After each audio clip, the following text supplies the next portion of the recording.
Então voltamos, gente, ao nosso Almoçando com a Notícia de hoje, aqui no Jaraguá Tênis Clube, falando sobre a Secretaria de Estado de Prevenção à Violência, onde põe tudo. Oh, coisa boa essa secretaria, vai dar certo.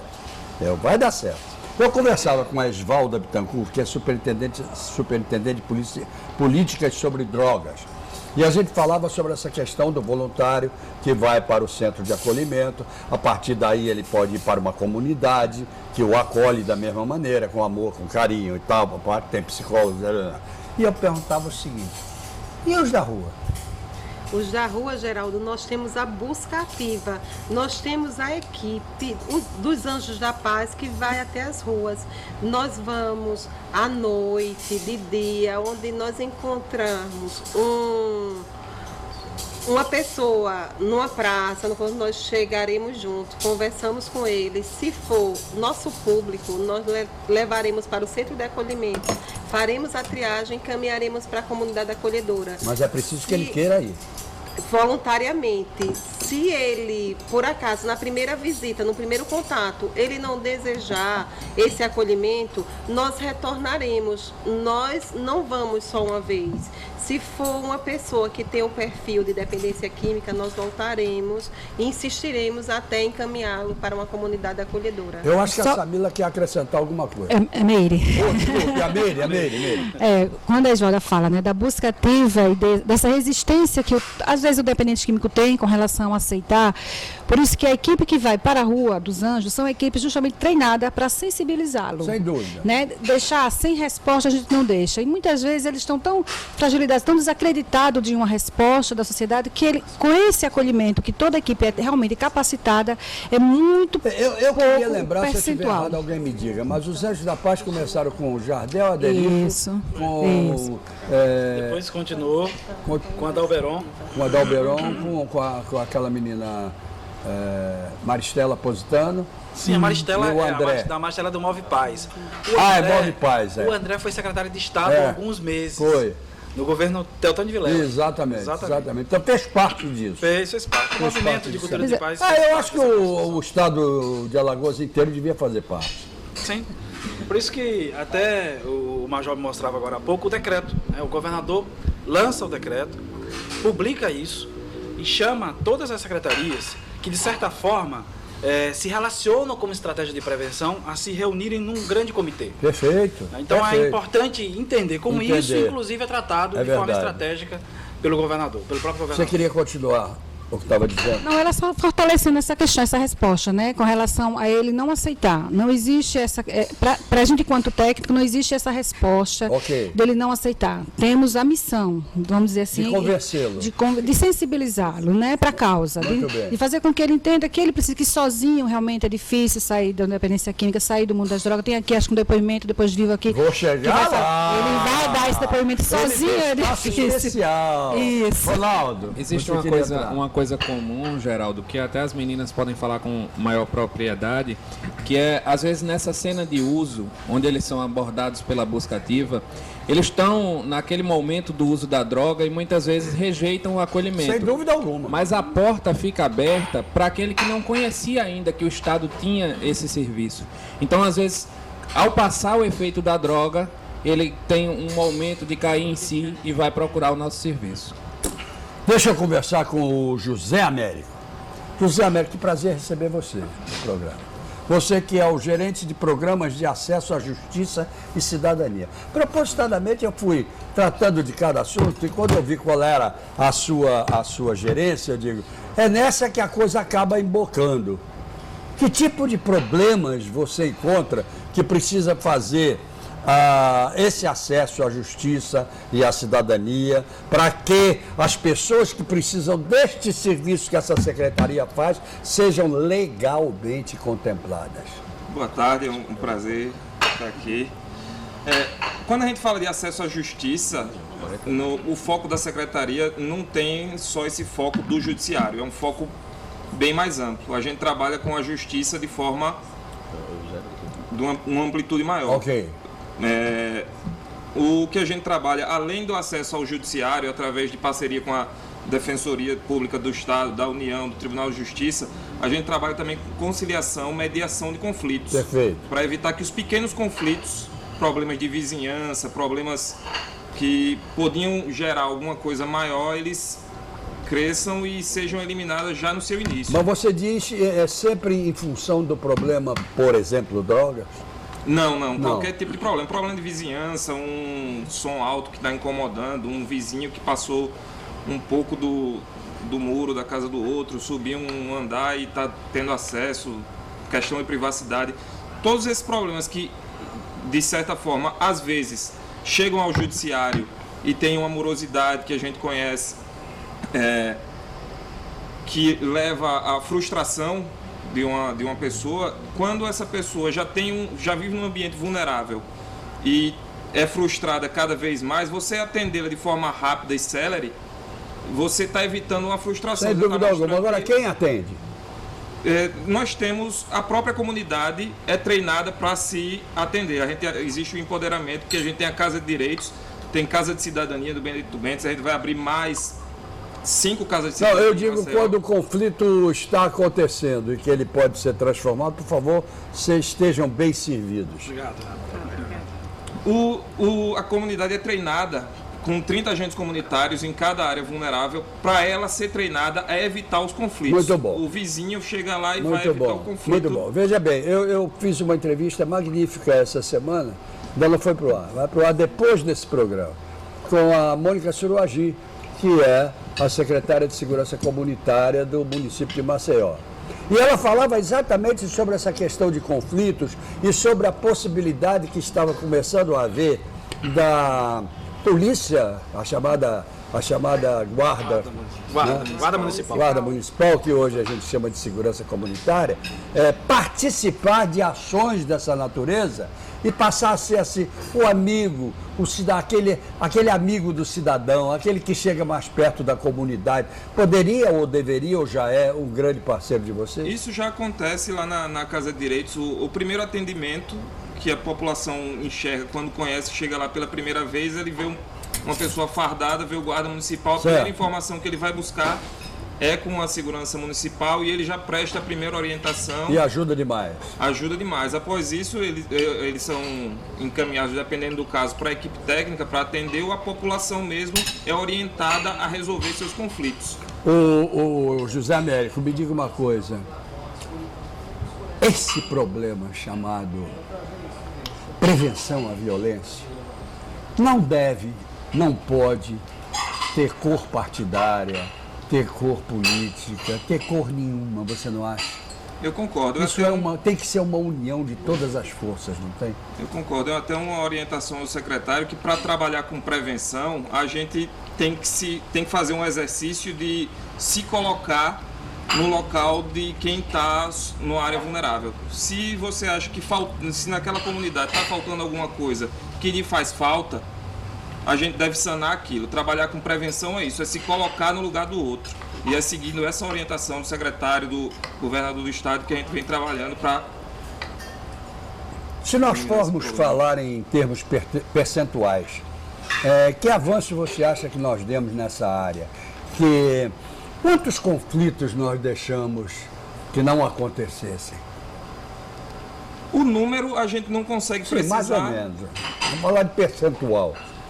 Eu acho que vale acrescentar uma coisa que é importante. Inclusive, é algo que a gente percebe quando fala de política de prevenção, é números. Essa é uma provocação muito interessante que você faz, né? Porque quando você fala em redução de violência e criminalidade no olhar da segurança pública, você diz números a menos de homicídios. Claro. O que é que a gente reduziu de homicídios? Como o meu querido amigo Alfredo Gaspar está fazendo isso. Exato, isso é fácil de ser compreendido. Numa lógica de prevenção, são serviços, programas que estão inseridos nos ambientes vulneráveis à violência e criminalidade, por isso que a gente chama de territórios. Certo. Em Maceió se sabe quais os bairros que têm maior número de criminalidade e violência. Coincidentemente, são os mais vulneráveis socialmente. Perfeito. Então se instala, a partir da estratégia de prevenção, no território, programas e estratégias que previnem violência, que são diversos, são diversas frentes. Acolhimento ao dependente químico, a facilitação do acesso à justiça, defensoria, a atenção a qualquer outro serviço do Estado. Na reunião com o Ministério da Justiça, eu lembro que essa pergunta surgiu. Como se mede prevenção? É o número de pessoas atendidas no serviço. Digamos, a Casa de Direito, eu não tenho esse número, Zeca. Atende, em média, 400 pessoas ao mês.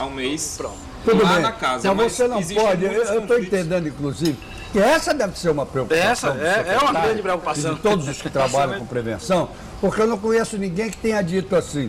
Hoje nós queremos dar uma boa notícia. 200 pessoas declararam que não mataram hoje. Não existe isso. Não existe. Não existe. Você tem o negativo, aquilo que ocorreu. Agora, e tem também o positivo, no sentido de dizer, houve uma diminuição de homicídios no estado de Alagoas e tal. Tá correto. Mas houve uma omissão, porque a Secretaria de Prevenção funcionou ou não? Entendeu? A injustiça que pode estar sendo, pode estar acontecendo nesse momento. E é esse justamente o olhar. Quando se permite pensar qual o resultado de redução de violência ou criminalidade a partir dos serviços de prevenção, a resposta é quantas pessoas foram atendidas em mediação de conflito, por isso que ele fala 400 pessoas foram atendidas na Casa de Direito. São 400 pessoas em ambientes de conflito, em ambientes vulneráveis, favorecedores de criminalidade e violência. Muito bem. Aí, só para ajudar você. Perfeito. Aí a gente para e diz assim, naquele bairro, naquela comunidade, onde essas 400 pessoas foram atendidas, quantos crimes aconteceram o ano passado e quantos aconteceram esse ano? Perfeita sacada. Eu acho que essa é a secretaria para levantar esse índice. O Major estava ali aflito querendo falar. Vamos lá, Major. Questão de números, a gente pode citar também a questão da entrega voluntária de armas, que nosso ônibus está no Alagoinha ali desde o começo do ano e já tem, acho que, perto de 10 armas já que foram entregues lá. Que é muito pouco. Que é muito pouco ainda. A gente está trabalhando para conseguir. Mas ainda assim, é pouco, mas uma arma tirada já de circulação para a gente já é um grande feito. Claro. O interessante quando fala aí questão de números, a gente na secretaria, a gente pensou muito nisso também. Porque para quantificar a questão da repressão, para quantificar, fica fácil. Quando a gente fala de prevenção, como o senhor mesmo comentou aí com o secretário. Não conheço o senhor. Você mesmo falou aí com o secretário Jardel, é difícil até da gente dizer assim, como quantificar o número de pessoas atendidas.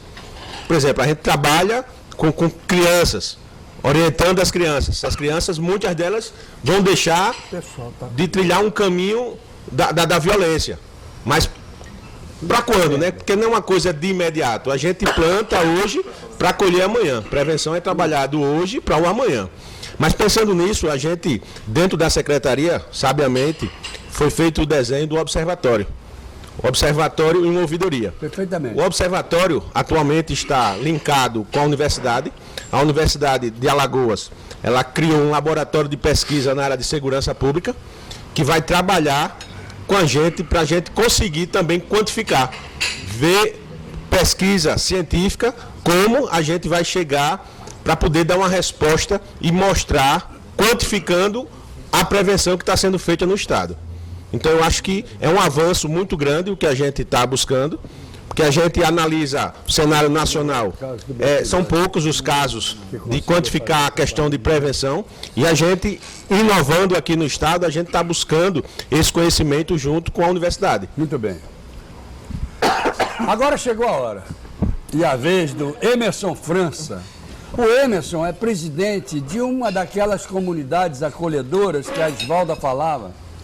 É a comunidade acolhedora de dependentes químicos Coração Misericordioso, localizada em Barra de Santo Antônio. Como vai você, Emerson? Muito Olhe, bem. meus respeitos a você. Obrigado, Geraldo. Boa tarde. Graças a Deus, hoje muito bem e mais feliz ainda por poder ver vidas sendo reconstruídas. Hoje na nossa comunidade, nós acolhemos jovens da realidade a qual um dia eu saí. Eu vivenciei por 16 anos, os mundos das drogas, do álcool, do tráfico. 16 anos. Na verdade, eu com 15 dias de nascido, fui abandonado na porta da igreja numa caixa de papelão.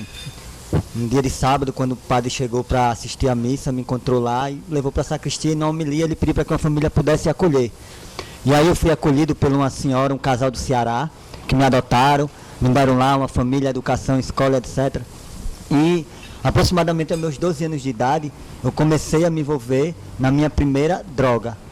Que droga, Emerson? Minha droga de comportamento, que me levou às outras drogas. Ou seja, quando os meninos chegam lá na comunidade, eu digo para eles, filhos... Não, peraí, que eu quero que o público entenda essa sua história, porque ela é bonita.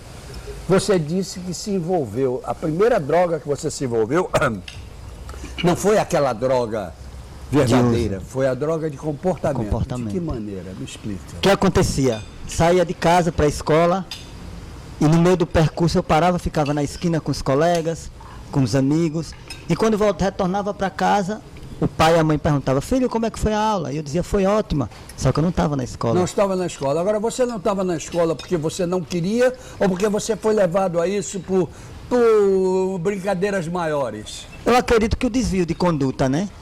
Aquele convite atrativo da esquina, das coisas que o mundo oferece, né? Por falta de ocupação, porque eu acredito que a escola ela tem que ter o seu horário de manhã e o outro horário uma atividade. Muito bem, né? Tem que trazer ocupação para o jovem. Né? Então, eu quero falar com o telespectador que essa história, muito demagoga, por sinal, de dizer que esse país precisa de educação e que a educação precisa ser de tempo integral, eu só acredito quando eu ouço por uma pessoa como ele. Porque quem devia fazer, não faz.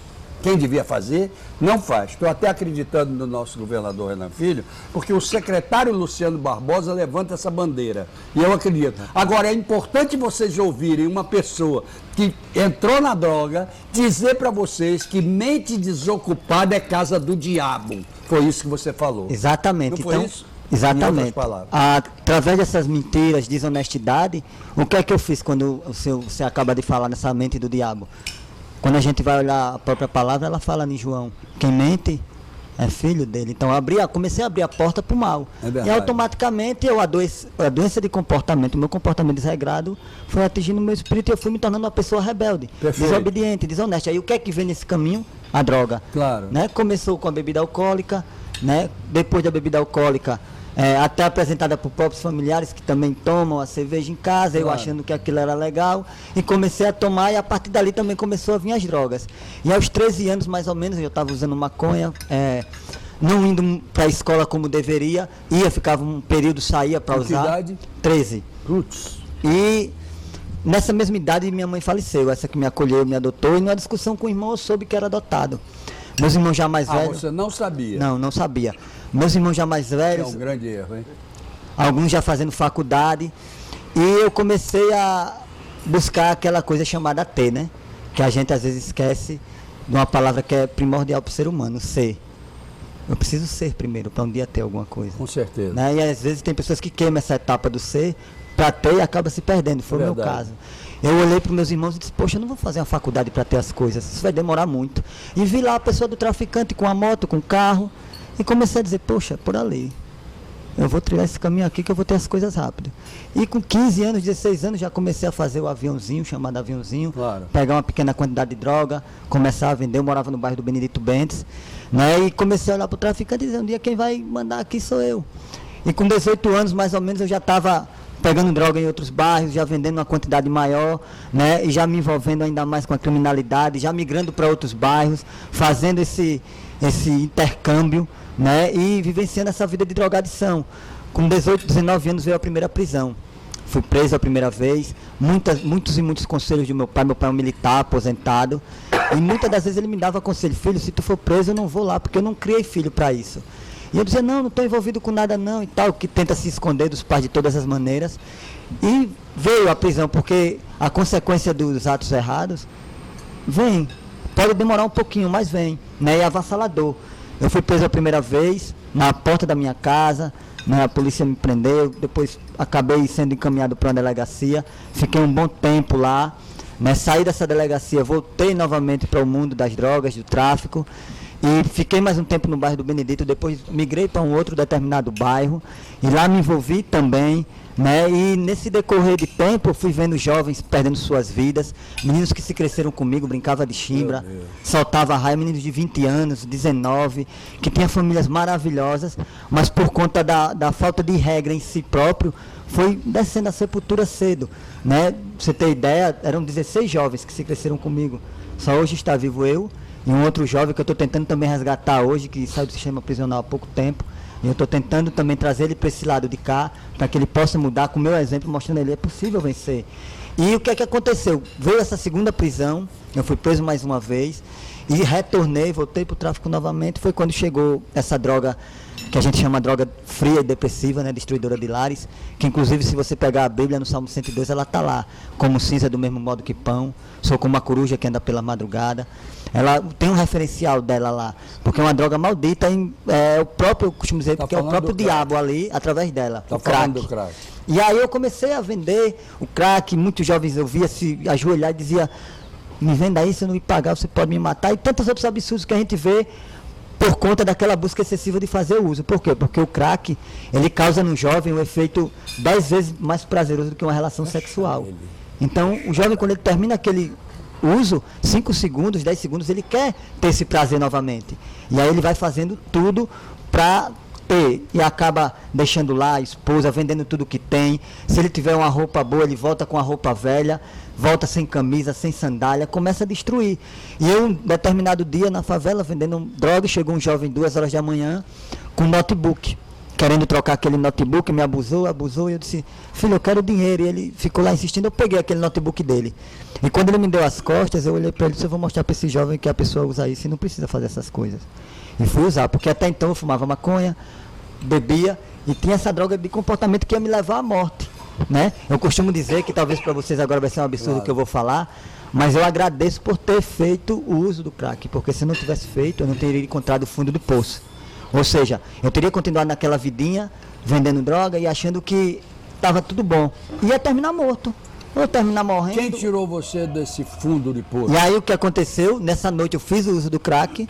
Após fazer, percebi que tinha gostado da droga. Cheguei para os outros jovens que conviviam comigo no ambiente de tráfico e disse a eles que estava saindo, porque tinha usado. Rapaz, como é que você foi usar isso? Você sabendo o que acontece? Eu disse, não dá mais para mim continuar, porque se eu continuar, eu vou começar a fazer débito e vocês vão terminar me matando. Teve muita força, parabéns. E aí o que ocorreu? Eu saí, retornei para casa do meu pai e comecei a usar a droga.